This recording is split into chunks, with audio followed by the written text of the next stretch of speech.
Hello everyone and welcome back to one more session, and today we'll be talking about happy prime. So let's take a quick look at the question. Rudra and Varun are good friends of each other. Varun told Rudra that some special numbers can be built by adding the square of its digits. Doing this continuously, the number will end up to 1 or 4. If a positive integer ends with 1, then it is called a happy number. Varun asked Rudra to find the nth happy number in the range of x to y. He told Rudra that happy prime are those numbers which are both prime and unhappy. Varun gave him an example. 23 is a happy prime since 23 can both be a prime and happy. Step 1. 23, if you take the individual digits square and sum it up, that is like 2 into 2, 2 square plus 3 square, 3 plus 9 is 13. Again, you take individual digits squared and summed, that is 1 square plus 3 square, that is 1 plus 9 is 10. Eventually, you will end up with 1. And also, it's a prime number. So, since it's a happy prime, Ruth is very confused and asking you to help him out. Okay, so we need to find the nth happy prime in the range of x to y. Cool. So the input line contains 3 integers x, y and n, where x denotes the lower limit and y denotes the upper limit. And the range is inclusive of both x and y. Perfect. And then you need to print the nth happy prime. Okay, let's take this example. So you have a number called 23. So you call this a number as a happy only when you take the individual digits square and sum it up. So this is 2 square plus 3 square. So that's going to be 4 plus 9 is going to be 13. Again, you take this numbers individual square. 1 square plus 3 square is going to be 1 plus 9, 10. Again, take individual elements square, that is 1 square plus 0 square is going to be 1. So since it's ending with 1, which is a happy, again 23 itself is a prime, so it's a happy prime. So it's satisfying both the conditions, so that's a very happy prime. So let's take a look at, you have a range of 1 to 20. So you have 1, 2, 3, so on and so forth. You have 20. Out of this, you need to give the second happy prime, n equals to 2. So this is our range and you need to print the second happy prime. Okay, so if we start looking at this requirement, to get a happy prime, you need to have the square of its number equals to 1. So till 10, so 10 is the very first happy number you can have because the squaring of this is going to be 1. But again, this is not a prime, so you can't consider that as your prime. So who is your second number? So I think 13. Here output is 13. The reason is because let's take a look at 4, 5, 6, 7, 8, so far and so far. 13, 11 and 12 are anyways are not a prime. So first of all, to have a happy prime, the very first primary condition is it's going to be a prime. And then you're going to check if it's a happy or not. So let me give you guys a thinking pause to come up with your own algorithm, and then I'll be talking about how I am going to solve this question. Okay, so here's my first hypothesis saying that if a number needs to be a happy prime, it needs to be a prime. So out of this 1 to 20, first I will get only my prime numbers. And then I will say these are my elements which are going to be a potential candidate to be a happy also. So these are the prime numbers below 20. Out of these, the first happy number is 1 because the square of itself is going to be 1. So this is the first happy number. 2 is not a happy, 3 is not a happy, this is not a happy. So let me cross them. No, they are not happy, they are not happy, they are not happy. Because for happy, it needs to end, the squaring of individual digits should be equals to 1. So coming to here, this is a happy number again. So when n equals to 2, you need to print the second happy number, so which is 13. So that is how you got your answer as 13. So it's a quite a straightforward answer, that point number 1, generate the prime numbers between of x to y range. Second, check if the primes are happy. P equals to also happy. So that's all. It's a straightforward. So to check the happy, you have to recursively go on, take the individual digits, get the power of it, and then sum it up. So that's how we're going to check. Let's go to the quick coding. At the very initial step, I am going to generate all the primes.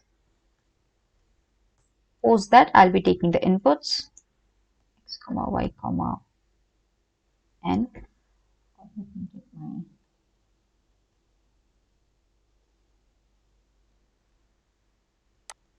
Some variables here. Yeah, done.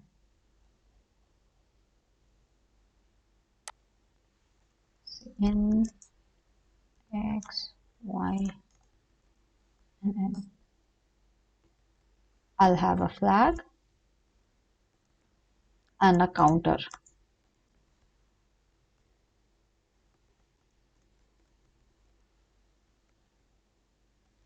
Okay, x is going to start from our range x and less than or equals to y, because both are inclusive, I plus plus. Okay. For every I, I'll be checking if it is a prime. I have a prime, right? If it is a prime equals to true, that is, and check if happy of I. And if this is a happy, only then I will be incrementing my C. Else I won't be. And the moment my C is going to be the nth number, I will be printing. I'll be saying I found my nth number. So I'll just print my I and stop there. We are going to update the flag, because flag is to stop our pointer and say we have found. I'm going to break out loop. So here I'm going to just put a simple check if flag equals to double equals to 0. That means you never entered inside C equals to n. That means you never found any digit. So we're going to just say C out and say no number is present in this index. I am just going to copy paste the string and then say enter. That's all. That's all, folks. So here few things. First is I need to write down my two helper methods. I will be writing down this check if happy method.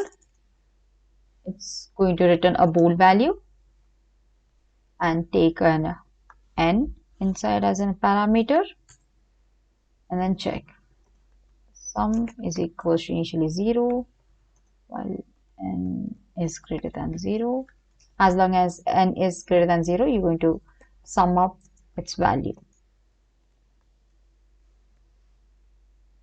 into itself again. It's going to be say n percentile 10, and then n is n by 10.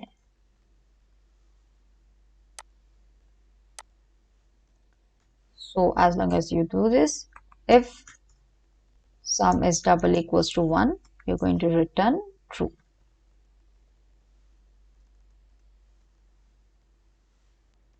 If the sum is equals to 4, you're going to return false. Here you return the entire game of it.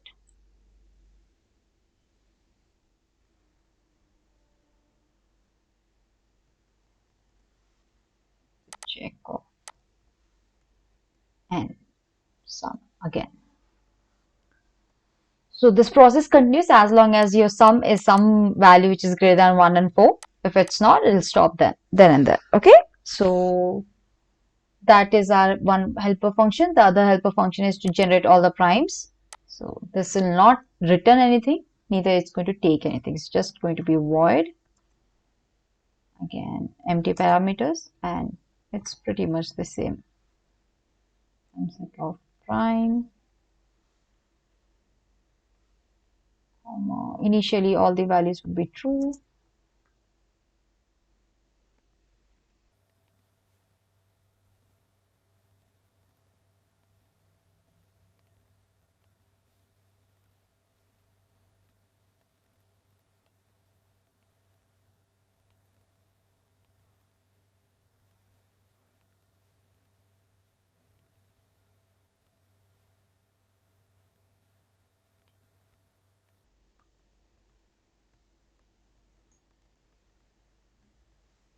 That's all, folks. So the very first prime number helper function is going to generate all the primes, and then you're going to save that into a global variable prime, and then this guy is going to this helper method is going to check if the number is actually a happy number or not, and if both are satisfying, you're going to increment your counter.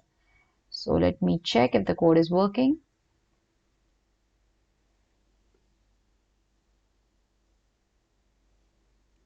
Ran successfully and we got 30. So let's try submitting.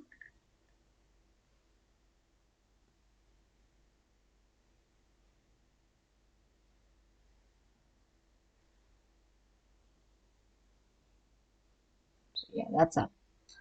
So a quick summary, what we are trying to see is the end happy prime number. First, we'll check if the number is prime. Only then we're going to check if it's a number is a happy also not. So predefined, we will be generating all the prime numbers till the length, and then we'll go ahead and check if it's a prime in a recursive manner. So if it is ending, if the sum is ending with 1, and how the sum is going to be the square of each digit is going to be 1, then we call it as a happy. So that's all, folks. Thank you so much.